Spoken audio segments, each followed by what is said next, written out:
They say winning ain't everything. Well, we don't have them type conversations over here, man. Had that conversation with the losers. We trying to win at everything we do. Even in the loss, we don't see defeat. We see a lesson learned. Straight up. Look, I came into this world in 1978. The doc looked me in my face and knew I was something great. 45, 42 Prescott, that's where I'm from. Grew up in the slums around dope dealers and bums. As humble as I was, I adapted to my habitat. In my own lane, no, far from where they crashing at. Dumb bar graduate, the game I'd have mastered it. Served in the Navy, look, y'all don't know the half of it. Pops passed in 01, moms passed last year. I know they up in heaven smiling down, crying mad tears, cause they son making it. No telling where I'm taking it. My city been cursed, but I feel that I'm breaking it. Coached at Wayne High in 15 in one state. Seen the fork in the road and went straight. I know what I'm worth, I'm OG King CURT. Brooklyn Nets gaming crew legend, let's work. Hey, this is OG King CURT, and welcome to the OG2CENTS podcast. I want to thank everybody who supported the podcast since I created it. As you can see, it's a little bit different today. I got my brother here with me. This is episode 92. Just hanging out with my brother, man. He came and visited from Dayton, Ohio. Over the last few days, we had an in-person game, and we just had a chance to hang out. But, bro, man, how you doing? I'm doing well, man. Glad to make it up here. Glad that the 2K finally had they went back to the way it was the first time, having a game where people could actually show up and watch compete, and that was really cool, seeing the Knicks versus the Nets, how, from the same state and everything. It was a very electrifying atmosphere and a good game at that. So I had a great time. Oh, cool. Yeah, my brother, he came up. He cuts hair back home, and he drives trucks. And he came up Monday morning and got a chance to get some sleep in before we actually headed over to OS Studios in Manhattan to play in a live competition. But I really wanted to bring my brother on because a lot of people didn't even know now, since I didn't even think about it, but since season, my first season was season 2, a lot of people didn't know I had a brother, let alone a twin brother. But talking about how that was when we was at the venue and different things like that, people were seeing you and thinking that you was me. Yeah, I got a lot of, hey, what's up, Kurt? What's up, OG? This and that. Some people walked right into a full-fledged conversation, and I just let them finish, but I'm like, you must think I'm my brother. So, it's got that the whole night. But, so it was pretty entertaining. Yeah, now, not only was my brother here, but my girlfriend was here. And a lot of people are starting to get familiar with her on social media, in the chats and things of that nature. But Lady OG, she was here with me too, and I definitely enjoy having my brother and my girlfriend here to support and hang out with the guys. And then talking about hanging out with the guys, bro, you got a chance to meet, you watch the games, but you got a chance to meet the players on the team. So just talk about what you think about the guys that I have on the roster this year. Yeah, like I said, since his season 2, this was like my first time coming back to New York and really getting to hang out with the guys like I did in his first season of season 2. And I've enjoyed all the guys that I've met on every team that he had. However, this team to me seems more gelled and more playing for each other and a common goal. And it looks like they buying into what my brother is doing with the team, and let alone just they have a sense of pride for themselves and for the team. And I like the mesh of personalities. Not the guys are totally different, but yet when they get together and headsets go on and the controllers is in their hand, they all playing as one. So that was pretty cool, and I thoroughly enjoyed the community outreach that they had with an elementary kids the other day. That was a real cool thing to see.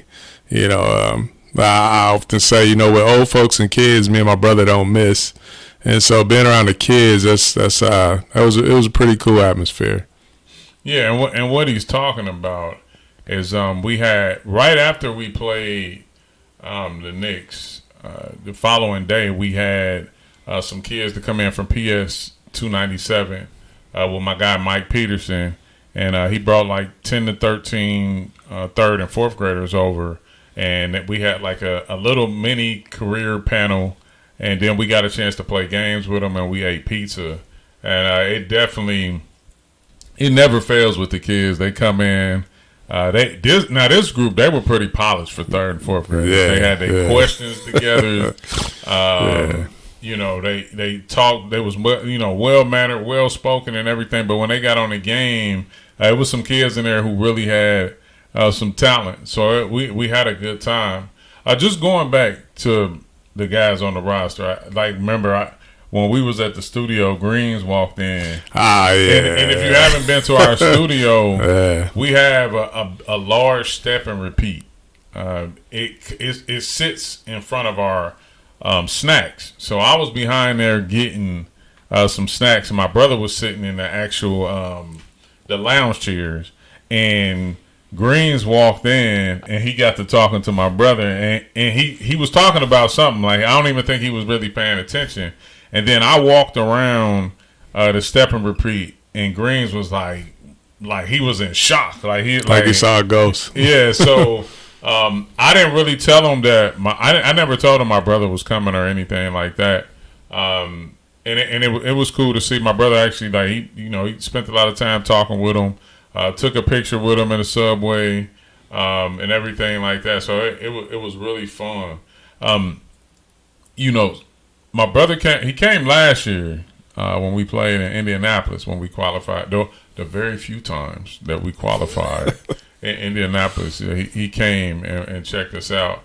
And hopefully, us finishing out the tournament that we're in now, we'll get a chance to meet us over in D.C.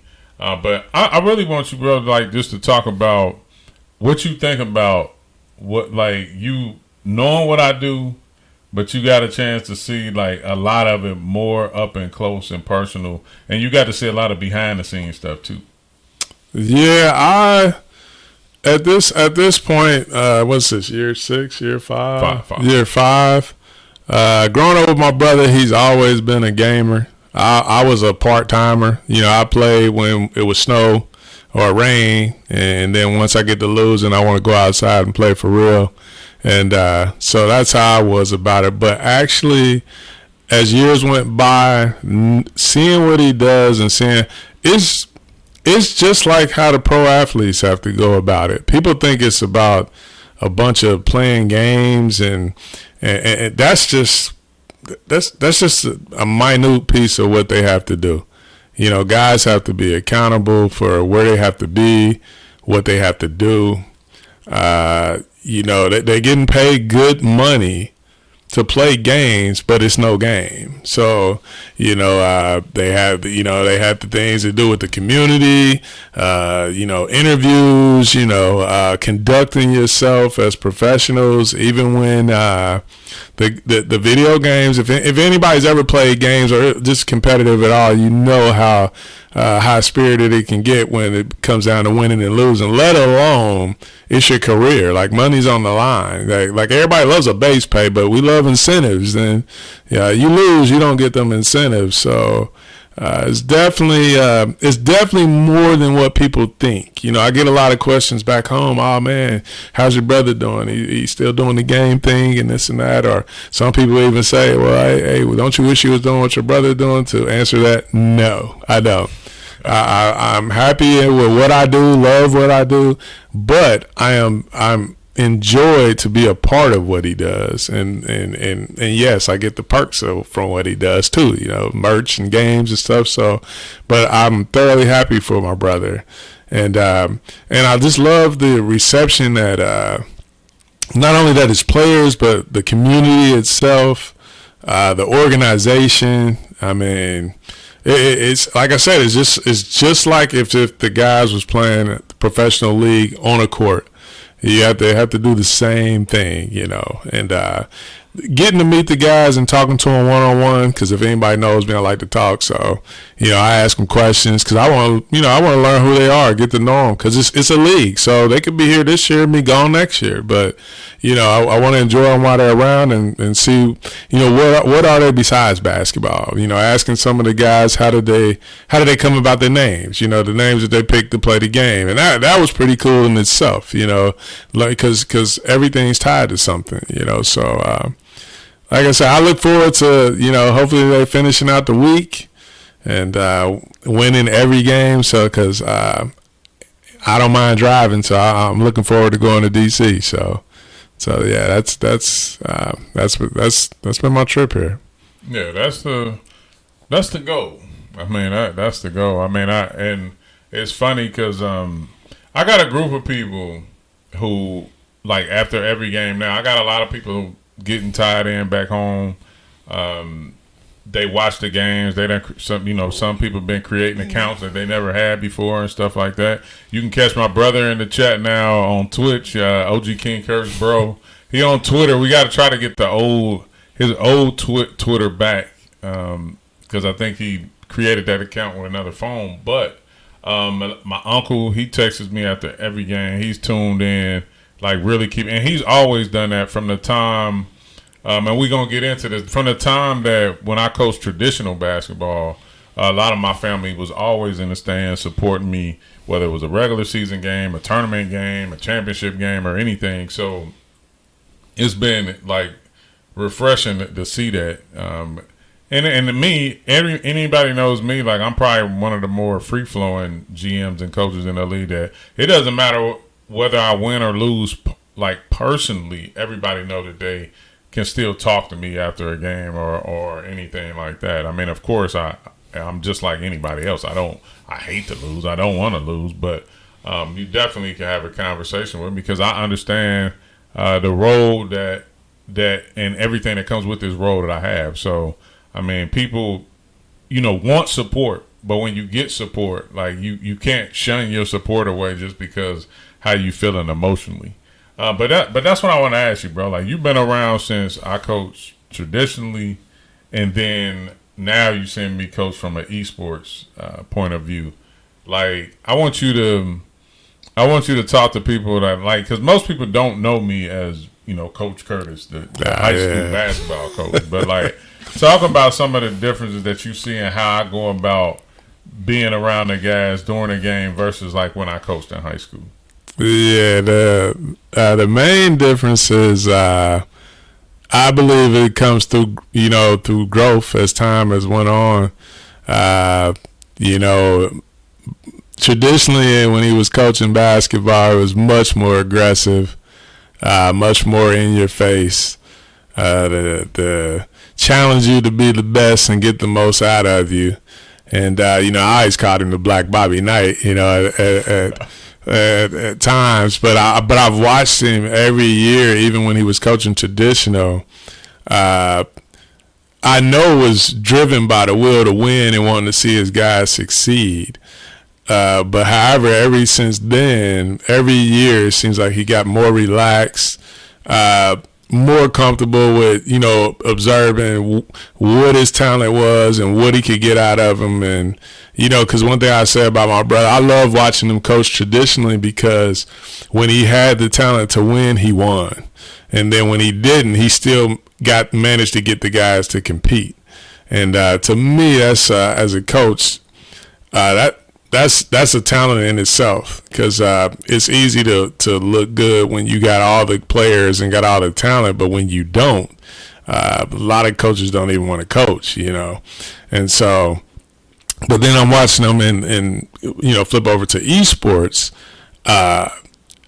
For years I kind of double, you know, it was new to me to get to, because for one, it doesn't matter that the game is esports versus traditional. It's more so just watching his mannerisms and how he carried himself. And you know, with the players, it's first I'm like, man, he kind of chill, you know, and this and that. But then as you get to see the community, you get to meet the players, you see how it's ran. Like, this this is a professional environment. And I'm not saying he wasn't professional when he was doing traditional, but if anybody's ever played at a high level, of whether it's been AAU or high school, it's some in-your-face coaching and some snatching jerseys and, stuff like that. And then you got parents who, what I call the LeBron syndrome, think they play their kid is better than their, all these different things. But just watching him grow and carry himself in a different kind of manner, and to me, that's been the biggest thing I've seen since the transition.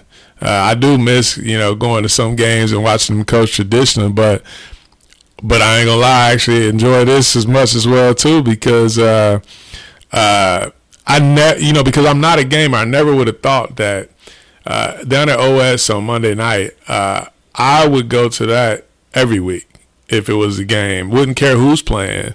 And it was some healthy trash talking. It was a good game. The fans were engaged on both sides, and so I'm just enjoying the new wave of how of what is now. You can go to a real game if you want to, or you can go to esports, and if you're looking to have a good time, you'll have a good time at both of them. So, but yeah, I'm just enjoying watching this growth and like I said, I just want to see Nets GC get one.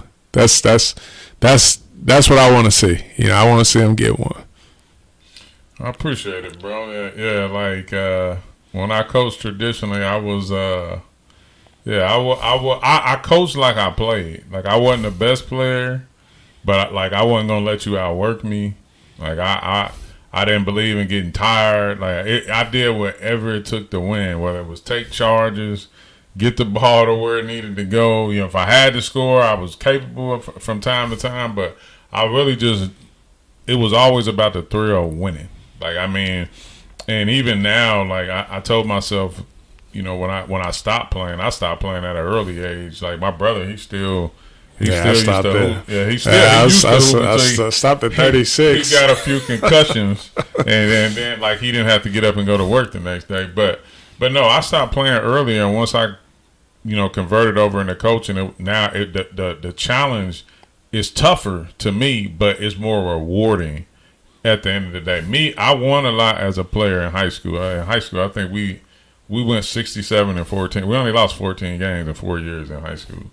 And so we didn't suffer defeat a lot, but as a coach, like winning, it was always more thrilling because you're cultivating in an environment that's ultimately you want it to be conducive to growth and within that respective sport, but then also in life and everything like that. And when you see it come together in full force, is just like you can't even really describe it. So I still get that same feeling now in dealing with a lot of these players. Like it's a personal attachment, but also it's business at the end of the day because we all have a job to do. But it's definitely been great. I want to give a shout out. Like he talked about the environment at OS, but definitely I want to give another shout out to OS for putting on a great event for us and the Knicks. I know it was the Knicks game is their home game. Then also in the crowd, we had Brittany Peterson from Brooklyn Nets community. She was there. She actually made a slick video that I'm going to be posting on social media. It basically was like just a whole overall recap, just smudged in together in probably like 40 seconds or something like that. But it was really dope, and I asked her, could I use it? And she gave it to me, so I'm gonna be putting that out sometime within in a week or next week or so. But definitely, it's a nice video. Also had Montana Tigers, that's Shot's girlfriend. She was in it. She was at the game. Griffin, who's works in partnerships. The Weeble staff was in the building. In their support, obviously, everybody knows we're partnered with Weeble. They're the jersey sponsor for us. I also have some court signage and things like that. So. It was just a lot of people. Claire Cato was in the building. The one time, she worked for Knicks Gaming. Definitely been a great advocate for the league and a lot of players in the league. So it was great to see her. Dirk, he casted the game. Actually, I just, He gave me a nice little shout out on air about me giving him an SGC T-shirt during the game. But definitely, just overall, had a really great time. It really was, and look forward to having that. My brother, like I said, he made frequent trips before COVID kind of got in the way, but looking over and seeing him in the crowd, seeing my girlfriend in the crowd, seeing a lot of people there, it made it worth it. It just was a good time, and definitely, like he said, it was a great game. It was a back and forth game. We ended up pulling it out. Let me ask you, bro. Like, now you've been around, the 2K League for a while. Like, what are your thoughts about the league in general? Like, how do you like 3v3? Like, what do you think about 3v3? 3v3 was cool. I'm still more of the 5v5. I like the 5v5 because I guess I'm trying to get out of the mode of what broke the mode. About going back. What was it? Was Queens or whatever when it was the first? It was in Long Island, the second. Long Island City. Yeah. So the second season, that environment. I long for that environment where you're on the stage, you got the bleachers, and guys trash talking, and so the 5v5, I'm not knocking the 3v3, but I'm really a 5v5 guy because that's it. Because the OS, man, I like that a lot, because if you support people and you want them to win, you're gonna look at it like, forget the fact that it's an EA Sports. It's you want to. Yeah. So I'm looking at it like, it's me and a Knick fan. I didn't catch his name, but me and him we're sitting, standing by each other, watching the game, and he's rooting for the Knicks. I'm rooting for the Nets. Anybody know me? I'm a trash talker. Stuff like that. But we had a good banter back and forth. And he was watching the game from the same perspective that I was. He played basketball, and so did I. So we're looking at it like we didn't care that it was, a game. We're looking at it like, man, why they shooting so many threes? Why they this or that? Why not go to the right? Pull up and do some mid range. But like I said, it's a great vibe.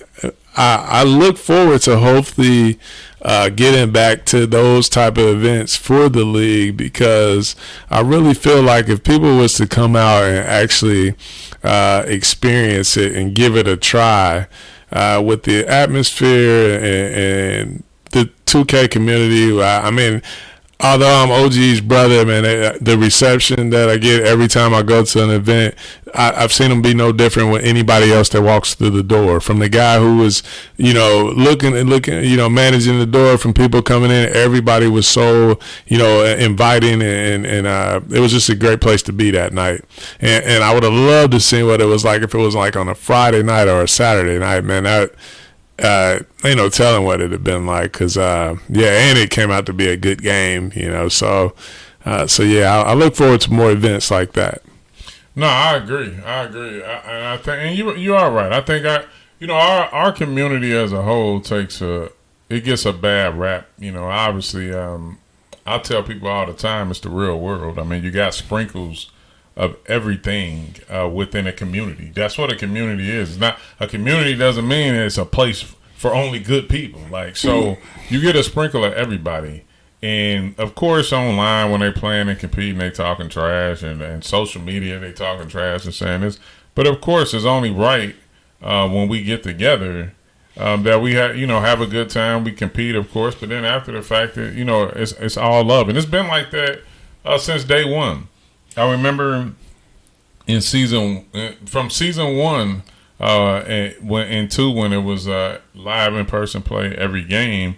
I often had wondered, because I wasn't in the league the first season, full time. So when I would watch games on TV, I'm thinking hey man, they really going at it. But then everybody knew, once the game was over in the lobby, or then when you go back to the hotel, everybody hanging out and kicking it. Now of course, just like anywhere else, there is people who probably really don't fuck with each other. That's that's real life, and that's fine. But for the majority, it's about competition, and then when it's over, it's either hey, we hang or we go our separate ways, but there's no love lost. And even that, having that respect among the coaches, Kyle Rudy, man, I've been a big fan of his, like just from a personal standpoint, real laid back, real cool. We had conversations throughout this process of trying to make sure everything flowed for this game and for the game that we had. And we talked the night before, and then the day of, we said, let's just go out and make it a good one. I think at the end of the day in competition, and I used to say this to my guys when I coached in high school, and a big shout out to Huber Heights Wayne back in Dayton, Ohio. That's where I coached and still support. Still big time fan when I go home. I'm still at the home games and everything like that. It's to travel to go see them. But Nathan Martindale is the head coach. But I used to tell him, I said, it's not just about us coming to the gym, working on our game, getting better to try to go out and win. Let's go out and put on a fucking show. Like let's make people get a money's worth. People coming in paying, $6, $7, $8, $9. I don't know how much it is now to get in the game. Thank goodness the guest passes, but they paying money to come watch you perform. Like at the end of the day, that's what a fan and supporter is doing. So let's put on the show, and it's no different just like in the 2K league. I mean, at the end of the day, these guys want to go out and put on the show. Yeah, they want to win. They want to be the best that they can be, but put on the show at the end of the day. And I think that's what we did. And I think everybody's going to be intrigued as the league continues to use that format. It definitely is going to be something to see. I think over the course of, I want to say 4 to 5 days, we had games going everywhere. You had games you had Dukes and T-Wolves game in Minnesota. You had the Mavs, and they was playing a home game in Texas. You had the Hawks playing the Sixers down in Atlanta. You had Charlotte playing the Celtics down in North Carolina. You had the Wizards. They actually played at their home. They actually played a live game in their home arena at District East. So I think that's something that's going to happen more and more and more. And the one thing I'm excited about is that we're kind of in the epicenter because we're not far from Boston. We're not far from Philly. We're not far from Washington. So we literally, can have those type of games, home and away and stuff like that. So, like I said, definitely something cool. Before we get out of here, it's been a while since you've been to New York. I wasn't in Brooklyn. Nah, that's right. I wasn't in Brooklyn. I was in Manhattan. Yeah. I actually, the first season, I was, when I came in from SGC, we stayed in the financial district. Yeah. That's over by Wall Street. So in Battery Park. And way different environment. Different environment. Totally. So the first year we were in the financial district. The second year, we was more so in East Village. And then after season 2, we've been in Brooklyn ever since. And this is more of my field, more of my environment, around the people, and things of that nature. So talk about the difference from when you stay here in season 1 and then you got to stay here now as far as environment. Well, the first time I came, the financial district it was just like what it sounds. It was more business savvy around the area. That kind of nature. The people was definitely different. Definitely. And I say that in the sense of that, it's a financial district, so people are about their business, so they're trying to get to where they're trying to get to. I'll never forget the first time I was getting on the subway. We was raised by our grandparents, and so, saying excuse me and stuff like that, you don't even have to worry about that over there because you just get out the way or get to where you're going to. And my brother, man, he snatched me. He was like, hey, man, don't even worry about it, man. You just got to keep it moving because there's people everywhere, everywhere. And so, yeah, but I mean, the place where he stayed was nice, 2 bedrooms. So every time I came, this and that. But over where we're at now, I enjoy it because I mean he walks right to the Barclays Center.